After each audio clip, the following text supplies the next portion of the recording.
we are very thankful to Father Kako, who has agreed to carry the full weight of this session.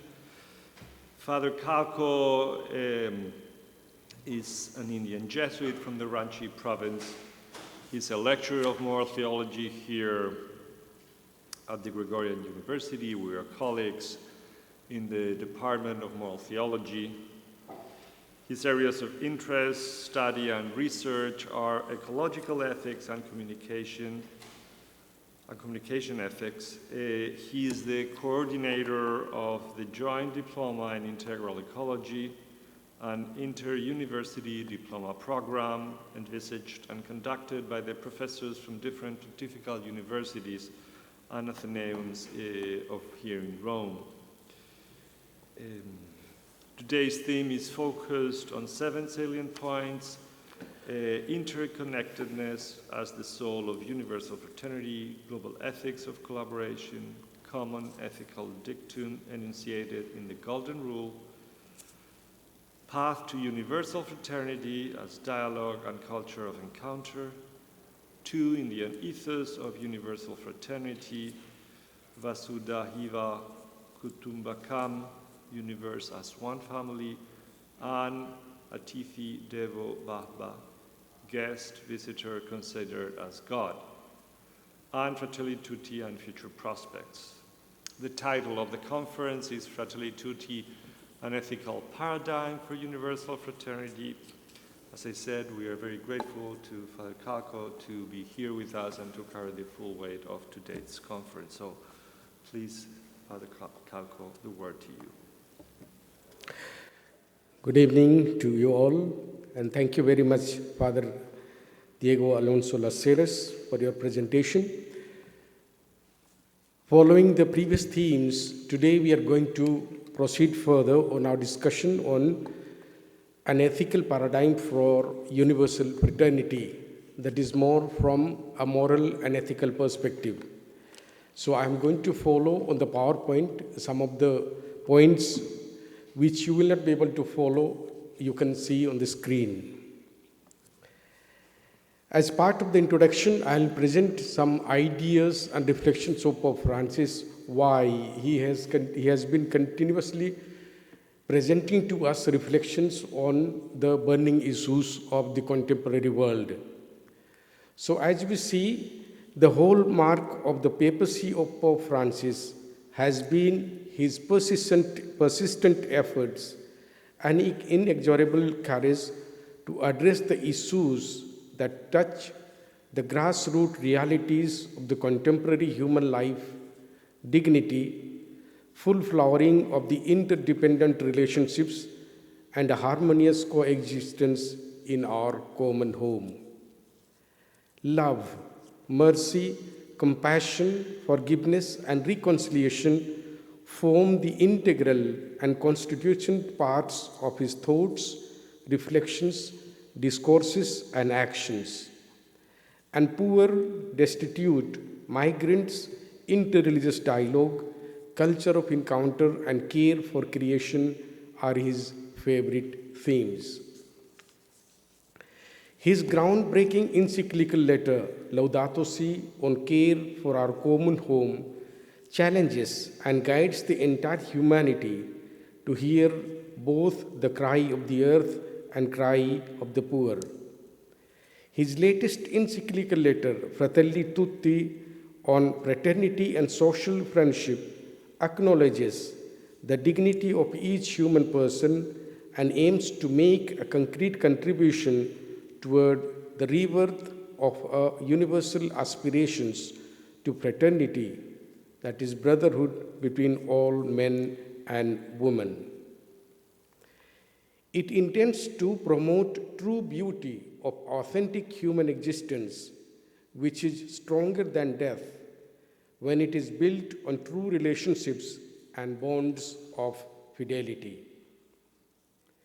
His forceful emphasis in Laudato Si on the fact of interconnectedness, expressed in 3 dynamic affirmations: everything is interconnected, number 70, everything is connected, number 117, and everything is intimately interrelated, number 137, lays the strong and resilient foundations for universal brotherhood and friendship.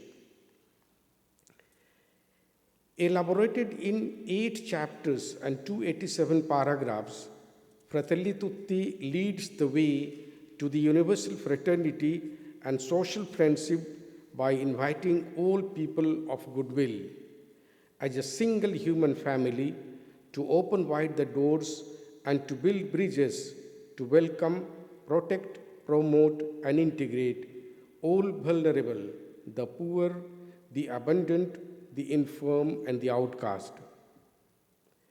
To complete the promotion and elevation of the universal fraternity to a new height, Fratelli Tutti touches every aspect of human life, starting from personal, familial, communitarian, regional, national, and international needs, hopes, and aspirations by dealing elaborately not only with the socio-political and ethical issues, but also by deliberating the contributions of communications media, commerce, and industry for a better future for the entire humanity. The augmented vision of the entire humanity in its diverse complexities, problems, and challenges is evidenced in its acknowledgement of the inspiring and pioneering thoughts of the Orthodox Patriarch Bartholomew, Grand Imam Ahmad Al-Tayyab, Martin Luther King, Desmond Tutu, Mahatma Gandhi, and Charles de Gaulle.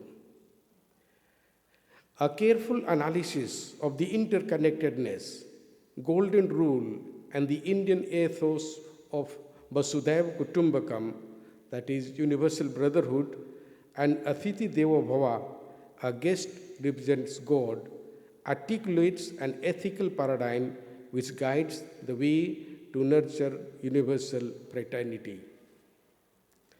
What is the context on which we are going to discuss an ethical paradigm?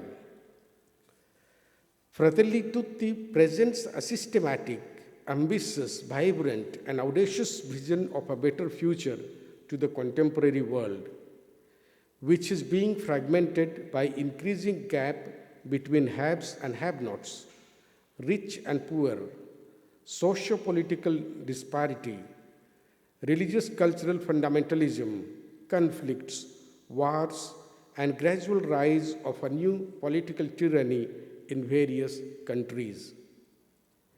Indeed, the sudden devastating outbreak of the COVID-19 pandemic opened a Pandora box, not only of fear, uncertainty, claustrophobia, contagion, and innumerous deaths, but also of rampant individualism, indifference, growing sense of insecurity and suspicion towards one another, exposing those false and superfluous certainties around which we constructed our daily schedules, our projects, and our habits and priorities. No doubt, the pandemic has paralyzed the entire human community by causing an unprecedented and extraordinary health crisis, innumerable deaths, annihilation of economy and social security, loss of employment and job opportunities, upsurge in poverty, misery, and despair across the globe, depriving us of the exuberance of hugs, the kindness of handshakes, affection of kisses, and has transformed relationships into fearful interactions between strangers.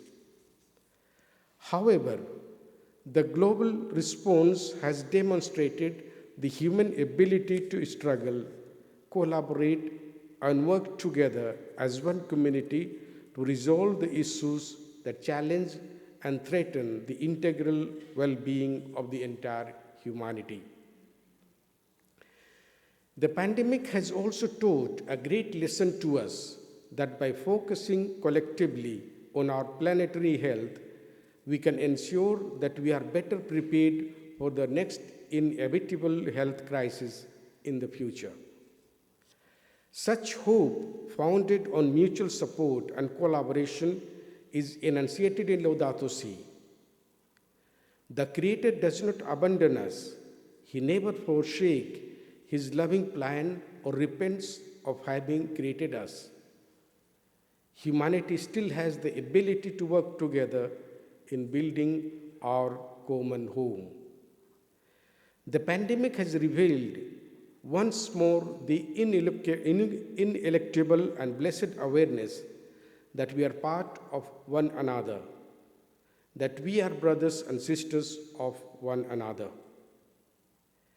With its foundation on the urgency of cultivating universal fraternity, Fratelli Tutti challenges us to articulate an ethical paradigm based on the interconnectedness, which could lead us to an all-inclusive and sustainable relationships and development for a harmonious coexistence not only with our fellow human beings, but also with the myriad and diverse living creatures all around us.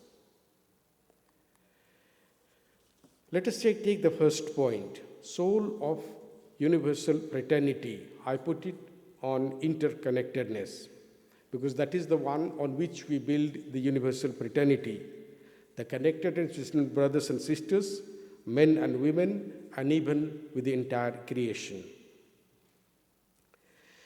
By nature, humans are social and dialogical beings whose most fundamental and deep-rooted desire to establish, nurture, and grow in relationships, which is also essential for the integral human development.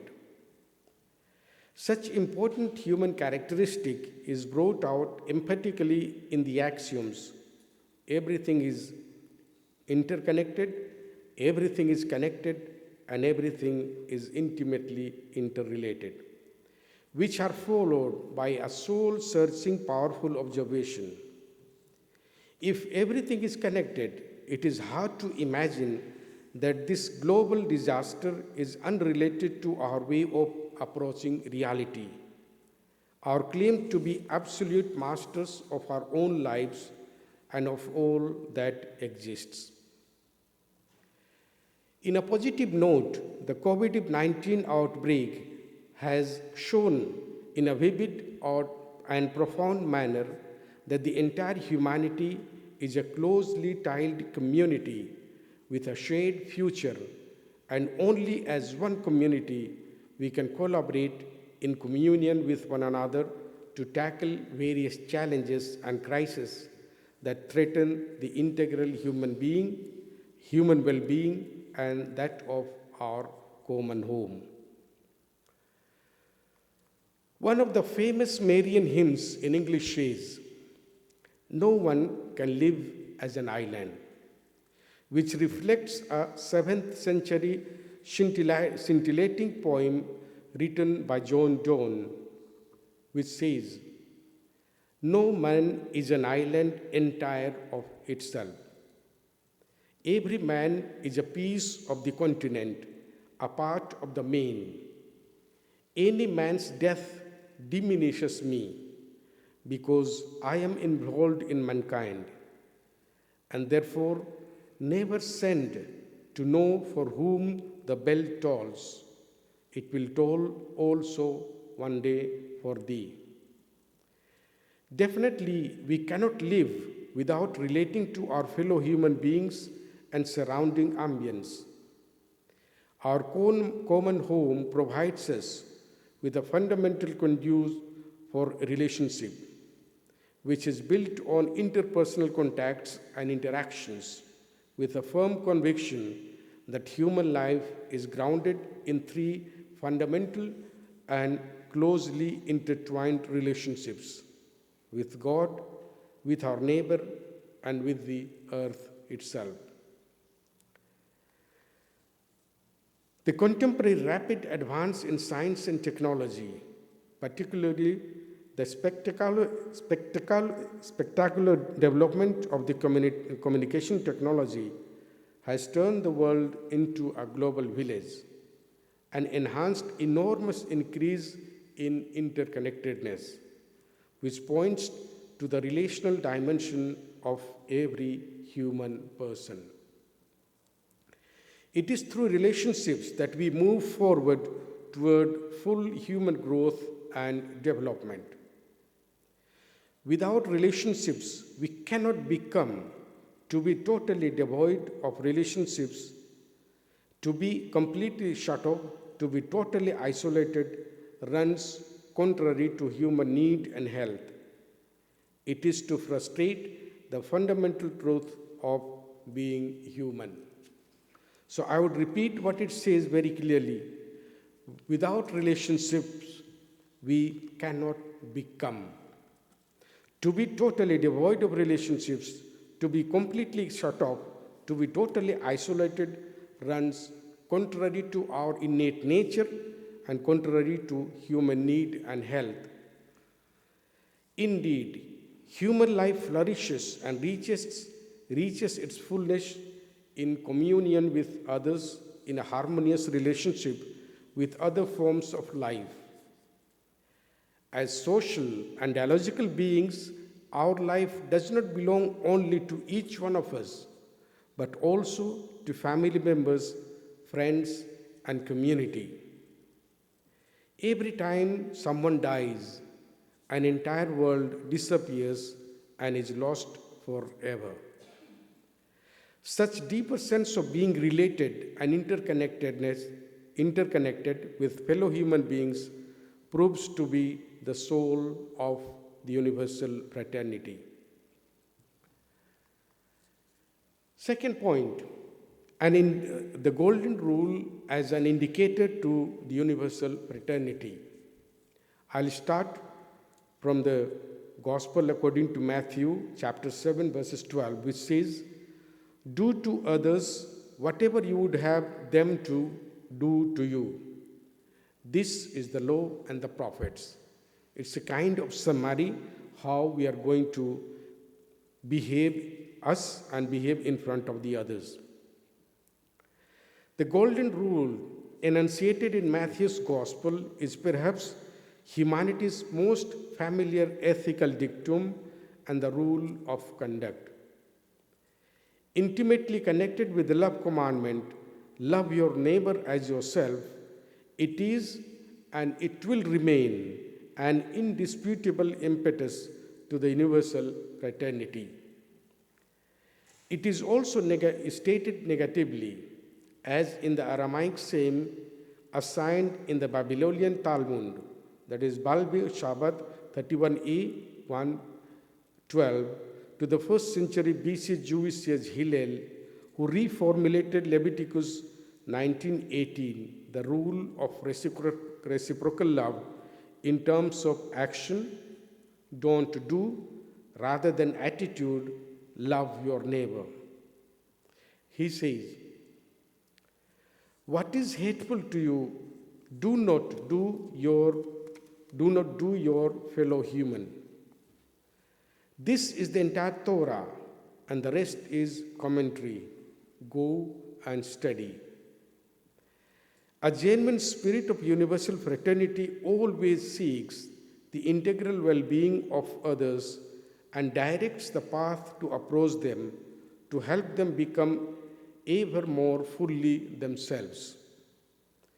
Fratelli Tutti revolves around the practice of universal love, extending specially to those who are no longer seen as a paramount value to be cared for and respected, and those in dire need of help. The golden rule has been widely accepted in words, if not in deeds, by vast numbers of greatly differing peoples. It is a basic device of moral education, and it can be found at the core of innumerable moral, religious, and social codes. In a true fraternal love, one cannot but always do good and avoid any evil that could harm the integral human well-being. Such spirit emanating from the golden rule has every potential to propose a global ethic of cooperation in the service of a future shaped by interdependence and shared responsibility in the whole human family. As a fundamental ethical truth for human conduct, the Golden Rule remains an apt indicator to foster the universal fraternity. Third point, value of human life and dignity amidst throwaway culture. I would share my experience. On 2 consecutive days, on 13th and 14th of October 2021, we lost 2 of our professors from our university. Because of various complications, both remained unconscious and completely sedated for a number of days in the intensive care unit of Umberto Primo Hospital, Rome. I used to visit them almost once in 2 or 3 days. Once, one of my companions asked me, "Why do you go when you are not able to communicate with them? What's the use of risking yourself?" The question itself was very shocking and deeply disturbing to me.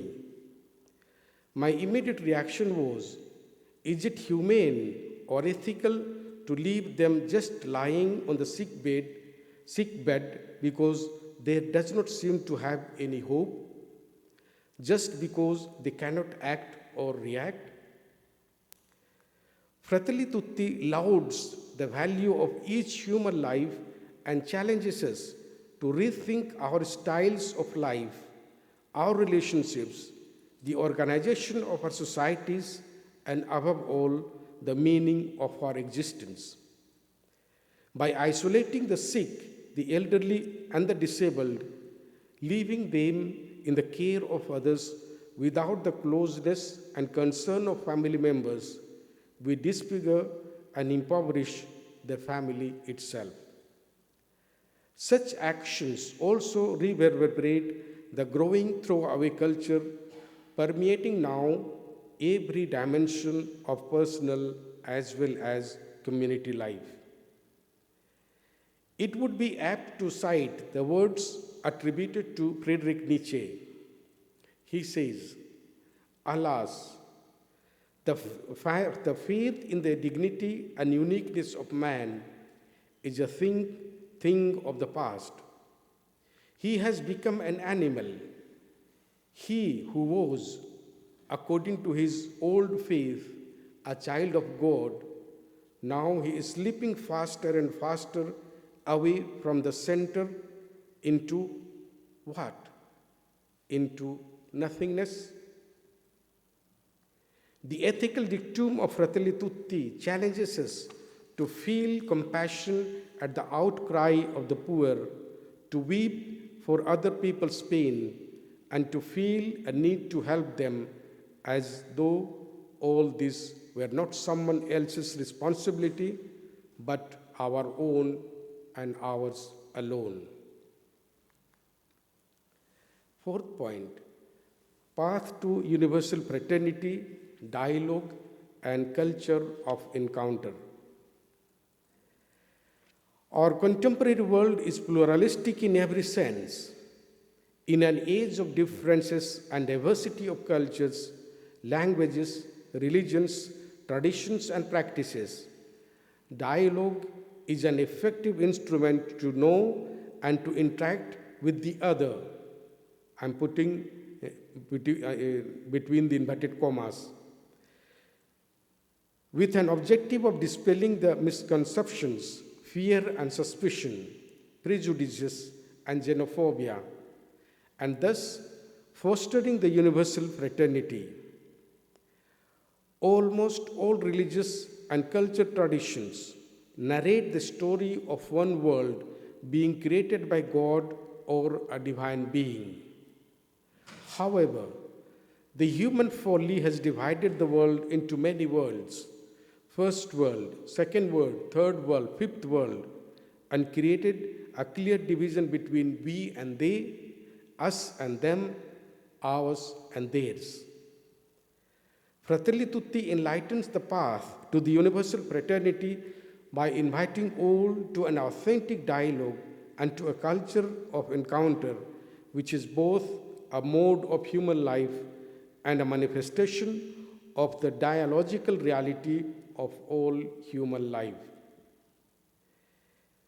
I would again share from my experience as an Indian Jesuit.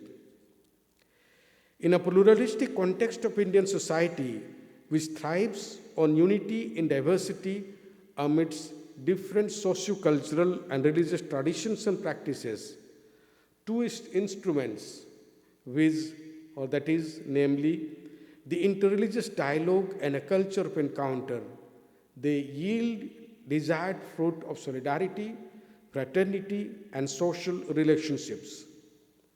Fratelli Tutti offers a hope that despite obstacles, differences, and varying perspectives on the way to achieve peaceful coexistence, the commitment to a culture of encounter with people from different walks of life, faith, and culture through spiritual, intellectual, social, and legal services would contribute toward building harmony and understanding between different cultures and religions. Pope Francis accentuates the statement of the bishops of India, which elucidates the urgent mission of each one to come out of his or her comfort zones to dialogue whenever and wherever possible and necessary. He says, the goal of dialogue is to establish friendship, peace, and harmony, and to share spiritual and moral values and experiences in a spirit of truth and love.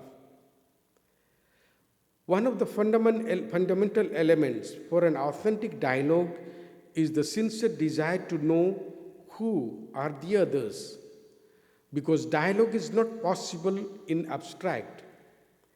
Dialogue requires an ambience of mutual trust, respect, understanding, communion, sincerity, and clarity of ideas, which is acquired by pursuing mutual knowledge of history, language, socio-cultural, and religious values.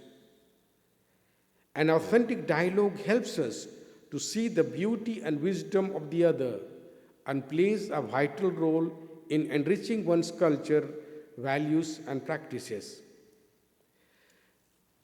The Pope Francis rightly reiterates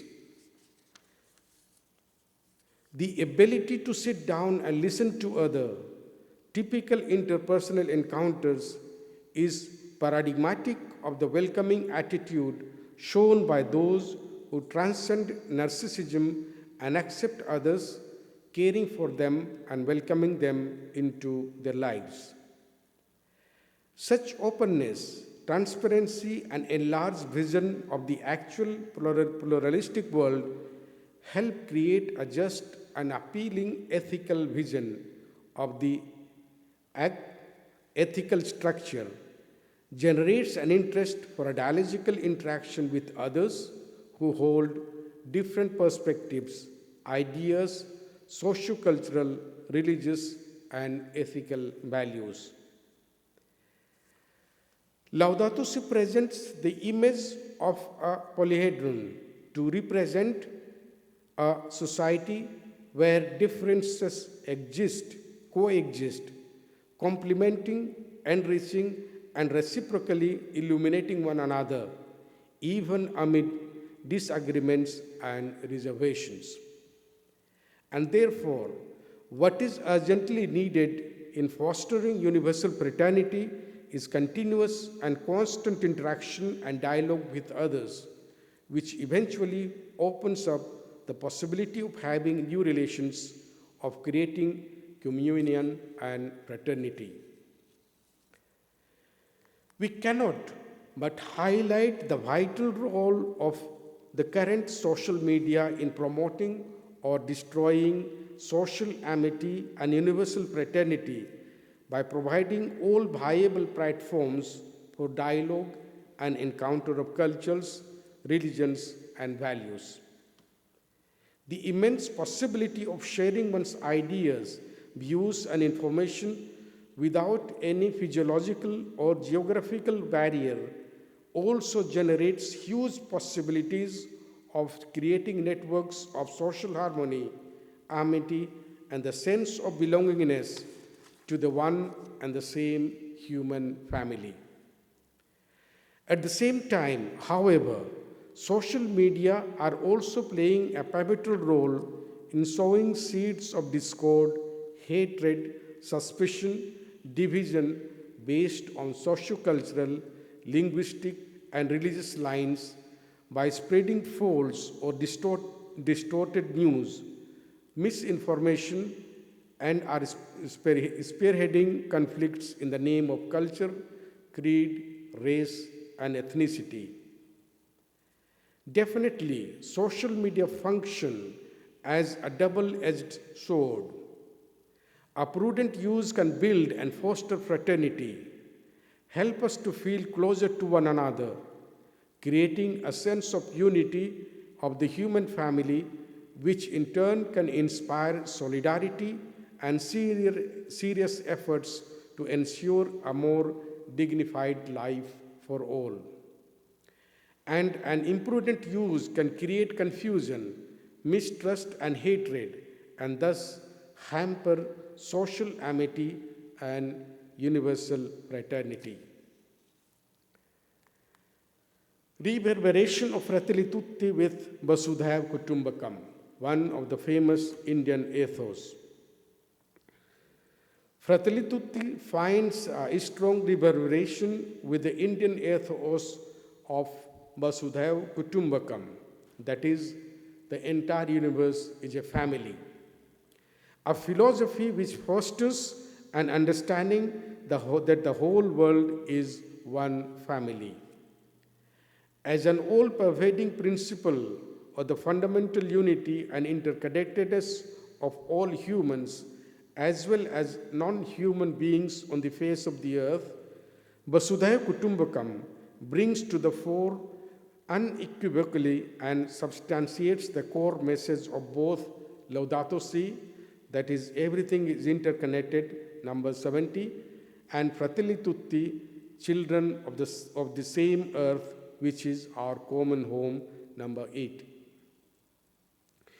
In the words of Swami Agnivesh, one of the famous Indian sadhus, Vasudhaiva Kutumbakam inculcates the profound underlying convictions that only an integrated approach which encompasses the political, economic, ecological, social, legal, cultural, and spiritual dimensions and recognize their interdependence can bring the transformation required today.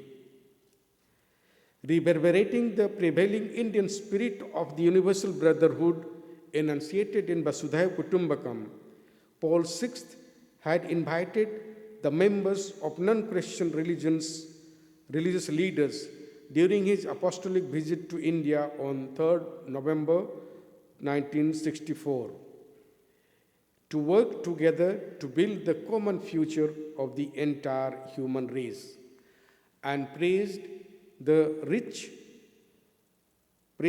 spiritual and cultural heritage by declaring, "Yours is a land of ancient culture, the cradle of great religions, the home of a nation that has sought God with a relentless desire, in deep meditation and silence, and in hymns of fervent prayer."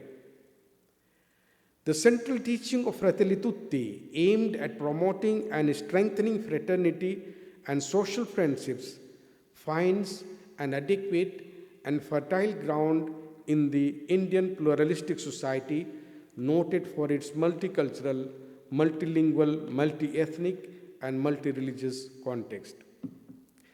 Despite the unfathomable diversities and differences, Indian populace has strived to live peacefully side by side, mutually supporting and sustaining in times of need, and invigorated the spirit of Vasudhaiva Kutumbakam.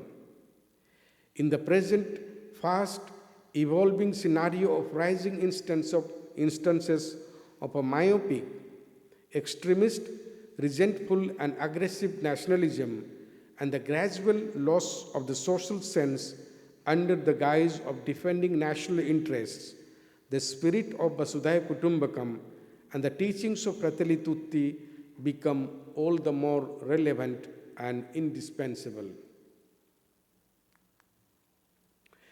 Ethics of hospitality.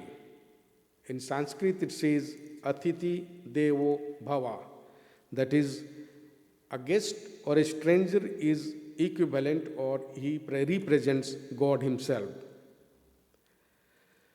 One of the major problems discussed in Fratelli Tutti is the xenophobic mentality toward the strangers and migrants, which hinders and often destroys the sense of universal fraternity. Those who escape from their own land by leaving behind their families, friends, and relatives and migrate to another faraway land in search of livelihood and better future are often considered as less worthy, less important, less human, and are denied the intrinsic dignity as any person. The reason for such migration varies from conflicts and war to persecution and natural catastrophes.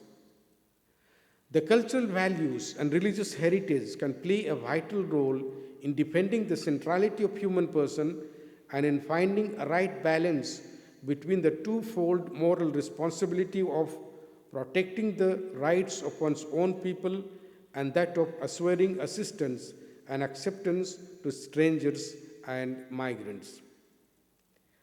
Although India itself is facing the grim prospects of the internal as well as the external exodus of migrant workers, one of its ethos shows the path to accept and respect a guest, visitor, or even a stranger who appears at one's doors all of a sudden. Taittiriya Upanishad in Sikhawali enunciates, Atithi Devo Bhava, or a guest is equivalent to God. The literal meaning of the word Atithi, that is without date, is a person who comes without any prior information. If any guest, visitor, or stranger arrives in a family at the time of meals, sharing with him or her whatever one has is considered to be a moral responsibility of the family members, and such responsibility is carried out with great reverence as if he or she is God, as if unconsciously putting into practice the ethos of Jesus when He says, I was a stranger and you invited me in.